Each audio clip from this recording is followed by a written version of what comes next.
Prof, were you surprised when you heard of this merger, and do you think the other political parties will be surprised?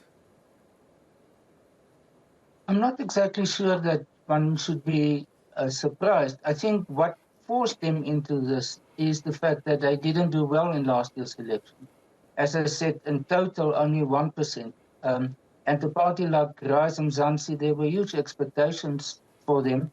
They had more than enough money for the election campaign, but they didn't produce the results. So I think all these parties had to go back, reassess where they are, and the idea of a merger is possibly the only option for them, because it's very unlikely that at the basis where they are now, that they will experience significant growth. I think the other point is that they are all on the same spot in the political spectrum, and that's very close to the DA, as well as very close to the Patriotic Alliance and Action SA.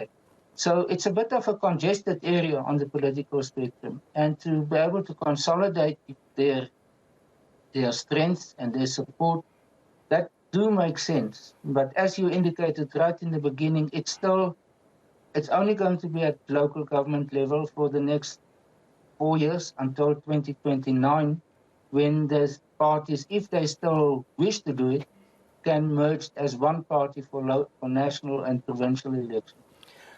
Prof, in conclusion, Patricia de Lille, Mmusi Maimane, they have a long history in politics. Will that make a difference in the end?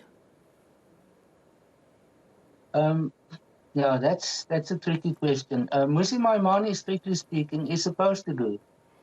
I think Patricia de Lille has reached the point where she's maybe not very far away from retiring from politics.